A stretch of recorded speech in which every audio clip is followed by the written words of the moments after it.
Press club में उन्होंने media से गुफ्तगू करते हुए ये कहा कि मेरी आखिरी उम्मीद है सुप्रीम कोर्ट, आखिरी उम्मीद है, अगर मुझे सुप्रीम कोर्ट से इंसाफ ना मिला तो मैं सुप्रीम कोर्ट के सामने खुद को आग लगा दूंगा। यहाँ पे इंसाफ देने वाले भी खुद कैदी हैं। वो कहती ना कि ये मुंसिफ खुद ही कैदी है, हमें इंसाफ क्या देंगे, ये मुंसिफ खुद ही कहती हैं हमें इंसाफ क्या देंगे, लिखा है उनके चेहरों पर जो हमको फैसला दे। बिस्मिल्लाहिर्रहमानिर्रहीम, अस्सलाम वालेकुम नाज़रीन, आप देख रहे हैं इंसाफ न्यूज़। मैं हूं मतीउर रहमान। नाज़रीन, आज एक बहुत बड़ी स्टोरी लेकर आपकी खिदमत में हाजिर हुआ हूँ। आज एक बहुत बड़ी खबर आई है कि रफ़ाकत तनूरी को गिरफ्तार कर लिया गया है। रफ़ाकत तनूरी कौन है वो आपके सामने रखूँगा। अब जानना ये ज़रूरी है कि रफ़ाकत तनूरी कौन है, शकील तनूरी कौन था। 8 जून 2022 को रात के अंधेरे में शकील तनूरी, मकतूल शकील तनूरी और हसनैन अली, दोनों नौजवान, ये गरीब नौजवान थे, अपने घर की तरफ जा रहे थे, पैदल जा रहे थे और पीछे से एक तेज स्पीड से गाड़ी आई, मोटर कार आई और उन्होंने टक्कर मारा, उनको कुचल दिया और उसी जगह पे दोनों की मौत आ गई। तो वो खातून ड्राइवर थी और वो उसी जगह से फरार हो गई। बाद में पता चला कि वो खातून एक किसी बड़ी शख्सियत की बेटी थी और बासर शख्सियत की बेटी थी और वो भी एक जज की बेटी थी।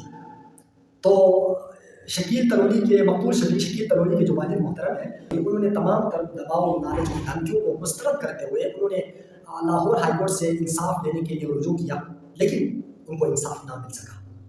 उसके बाद उन्होंने लाहौर प्रेस क्लब में उन्होंने मीडिया से गुफ्तगू करते हुए ये कहा कि मेरी आखिरी उम्मीद है सुप्रीम कोर्ट, आखिरी उम्मीद है, अगर मुझे सुप्रीम कोर्ट से इंसाफ ना मिला तो मैं सुप्रीम कोर्ट के सामने खुद को आग लगा दूंगा।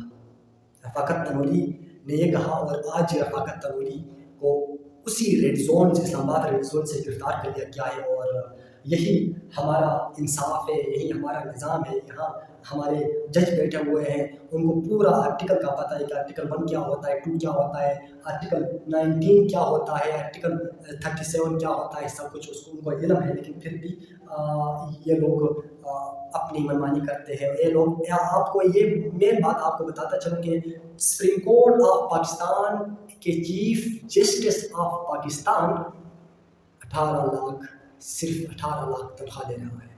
बाकी तमाम तर प्रोटोकॉल, खाना, घर, सब कुछ इन चीज़ों से हट के 18 लाख सिर्फ कैश है उनका तनख्वाह है। अब आप खुद सोचें क्या करें इसका। इस तरह ऐसे और कई इंसाफ के मुतलाशी इंसाफ के लिए दर बदर की ठोकरें खा रहे हैं, मिन्नतें कर रहे हैं, धक्के खा रहे हैं, लेकिन ये है हमारा निज़ाम है अदम इंसाफ। अब इंसाफ किससे मुंसिफी चाहिए, किससे मांगे इंसाफ, किससे मांगे, कोई है नहीं। यहाँ पे इंसाफ देने वाले भी खुद कैदी हैं।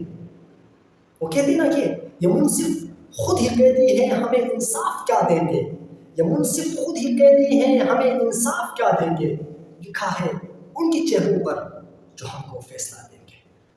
आज हमारे पाकिस्तान का निज़ाम, पाकिस्तान का इंसाफ, पाकिस्तान हमारा मुल्क, यही हाल है इस मुल्क की और आपका, मेरा और बाकी जितने भी इंसाफ के मुतलाशी हैं, सबका खुदा ही हाफिज़ है। अल्लाह हाफिज़।